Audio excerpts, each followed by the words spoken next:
আরবের মরু অঞ্চলে বন্যা, অন্যদিকে গরম বাড়ছে বাংলাদেশে। এল নিনোর প্রভাব কি শুরু হয়ে গেছে? কি আছে বাংলাদেশের ভাগ্যে?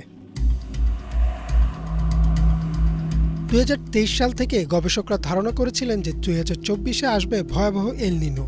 শুধু এল নিনো না, সাথে আসবে এর বিপরীত পর্যায়ে লা নিনাও, যার ফলে চলতি বছরটি হবে ইতিহাসের সবচেয়ে উষ্ণতম বছর। হয়তো ইতোমধ্যেই শুরু হয়ে গেছে এর প্রভাব, যার ফলে আরব আমিরাত, ওমান সহ মধ্যপ্রাচ্যের দেশগুলোতে প্রচণ্ড বৃষ্টিপাত আর বাংলাদেশ, ভারত সহ দক্ষিণ এশিয়ার দেশগুলোতে নেমেছে গরম। আমাদের এই উপমহাদেশের ইতিহাস ঘাটলে দেখা যায় 1895 থেকে 1896 সালে এ অঞ্চলে দেখা দিয়েছিল ভয়াবহ খরা, যার ফলে মৃত্যু হয়েছিল প্রায় 50 লক্ষ লোকের। তখনও এল নিনো সম্পর্কে তেমন একটা পরিষ্কার ধারণা ছিল না গবেষকদের, কিন্তু দৃশ্যপট পাল্টে যায় 1982 সালে, যখন একসাথে 5টি মহাদেশের আবহাওয়ার উপর ব্যাপক প্রভাব পড়ে।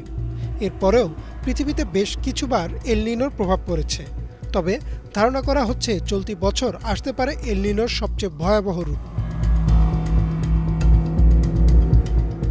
বিগত বছরের শেষ থেকে গবেষকরা বুঝতে পেরেছিলেন যে প্রশান্ত মহাসাগরে আবারও আবির্ভাব ঘটেছে এল নিনোর, আর তা ধীরে ধীরে আরও তীব্র হচ্ছে। অর্থাৎ এমন হতে পারে যে এবছর শীতেও আমাদের ফ্যান ছেড়ে ঘুমানো লাগবে। বিজ্ঞানীরা ধারণা করছেন 2024 সাল হবে পৃথিবীর ইতিহাসের সবচাইতে উষ্ণতম বছর।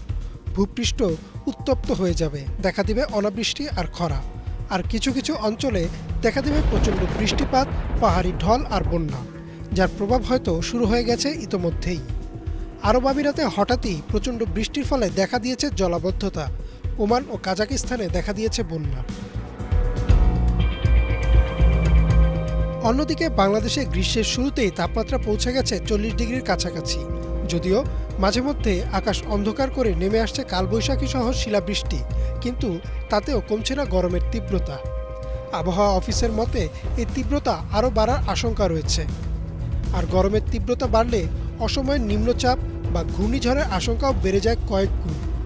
এই এল নিনোর প্রভাবে বাংলাদেশ ও ভারত 2023 সালে দেখেছে 4টি ঘূর্ণিঝড়। এবছর কি হবে তা হয়তো ধারণা করাও সম্ভব না। এল নিনো যে শুধুমাত্র প্রাকৃতিক ক্ষতি করবে তা নয়, এর প্রভাব পড়বে বিশ্বের অর্থনীতির উপরেও। 1997 থেকে 98 সালে ঘটে যাওয়া এল নিনোর প্রভাবে পৃথিবী জুড়ে প্রায় $5.7 ট্রিলিয়ন ক্ষতি হয়েছিল। 1982 সালে সে ক্ষতির পরিমাণ ছিল $4.1 ট্রিলিয়ন। বিশেষজ্ঞদের ধারণা চলতি বছর এল নিনোর প্রভাবে পৃথিবী জুড়ে ক্ষতি হবে প্রায় $84 ট্রিলিয়ন। ইমরান মাহমুদ, বাংলা ভিশন।